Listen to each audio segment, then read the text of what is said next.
السلام علیکم ورحمۃ اللہ وبرکاتہ۔ روزی تو انسان کا پیچھا کرتی ہے۔ میں سوچ رہا ہوں کہ شام کے وقت برگر کا ایک سٹال لگا لوں، کچھ اضافی آمدنی بھی ہو جائے گی۔ 24 سالہ ناصر نے اپنی ماں کے سامنے تجویز پیش کی۔ منظر: ایک گھر، ماں، ایک بیٹا اور ایک بیٹی۔ بیٹا: جگہ کا جائزہ لے لے اچھی طرح۔ ماں نے تجربے کی بات کی۔ ناصر نے اتوار کا دن جائزہ لینے میں گزارا۔ اس نے فیصلہ کیا کہ گھر کے قریب ہی میں موجود اتفاق ٹاؤن کی مارکیٹ میں سٹال لگائے گا۔ ایک سموسے والے سے بات کر لی اور 2000 ماہانہ کرائے پر بات طے پا گئی۔ بھاگم بھاگ سامان خریدا۔ ماں اور بہن کے ساتھ مل کر کباب بنانے کا کام شروع کیا۔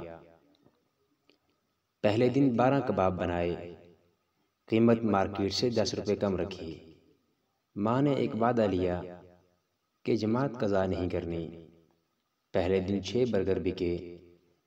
اسی طرح سلسلہ چل رہا تھا۔ جماعت سے 10 منٹ پہلے ناصر توا لپیٹ دیتا۔ انڈے، کباب اور برگر سموسے والے کے پاس اندر رکھ دیتا اور جماعت کے لیے چلا جاتا۔ ارد گرد کے دکاندار حیرانی سے دیکھتے کہ ایسے کاروبار کیسے چلے گا۔ گاہک کو روانہ کر دیا جائے یا انتظار کروایا جائے تو کون یہاں پھٹکے گا۔ دن گزرتے جا رہے تھے۔ اوسط فروخت 10 برگر تک پہنچ چکی تھی۔ کرایہ اور خرچہ پورا ہو رہا تھا لیکن منافع کم تھا۔ ویسے بھی وہ شام 4 سے 9 بجے تک سٹال لگاتا تھا اور اس دوران 3 نمازیں بھی آتی تھیں۔ ایک دن مغرب کے وقت وہ توا لپیٹ رہا تھا کہ اچانک ایک 12 سالہ لڑکا آیا اور اکٹھے 6 برگر کا آرڈر دیا۔ یہ اس کی دکانداری میں پہلی دفعہ اکٹھے 6 برگر کا آرڈر آیا۔ ایک لمحے کو کمزور ہوا لیکن فوراً ہی دل مضبوط کر کے کہا کہ جماعت کا وقت ہے، اس کے بعد بنا دیتا ہوں۔ لیکن وہ لڑکا اپنے گھر والوں کے ساتھ وہاں سے چلا گیا۔ تھوڑا سا دل میلا ہوا لیکن وہ سر جھٹکتے ہوئے جماعت کے لیے روانہ ہو گیا۔ واپسی پر موہوم سی امید تھی کہ شاید وہ آرڈر موجود ہو، لیکن ایسا نہ تھا۔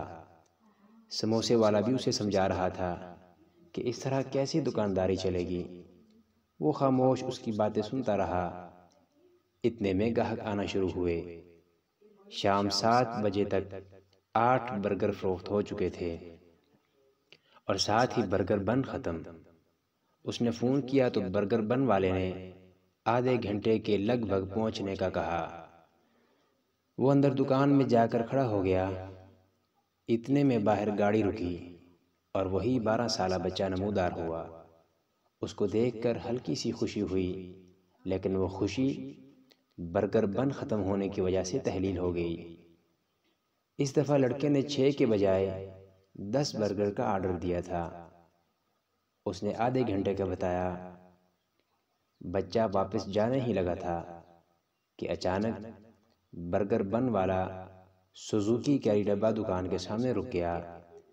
کہاں آدھا گھنٹہ اور کہاں فوری پہنچنا۔ ناصر کے چہرے پر ایک دلکش مسکراہٹ تیر گئی اور اس نے ایک عجیب توانائی محسوس کرتے ہوئے بچے کو آواز دی کہ گاڑی آ گئی ہے۔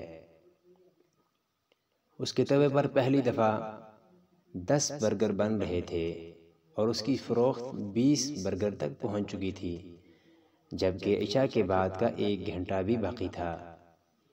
ارد گرد کے دکاندار اسے آتے جاتے کہہ رہے تھے، واہ جی واہ، آج تو رونق لگی ہوئی ہے، آج تو قسمت چمکی ہوئی ہے۔ اور وہ خوشی خوشی برگر بنا رہا تھا۔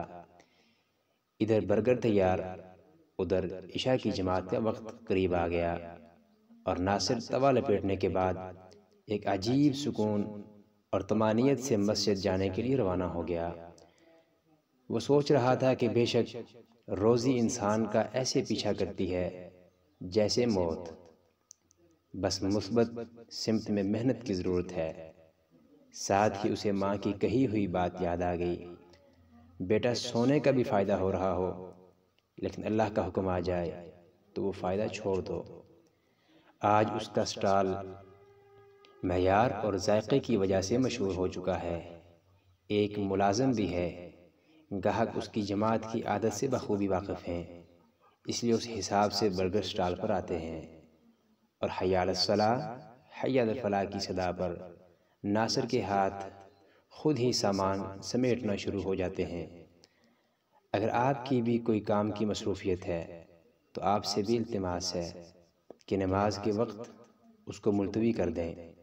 اللہ آپ کی زندگی کو خوشیوں سے بھر دیں گے انشاءاللہ۔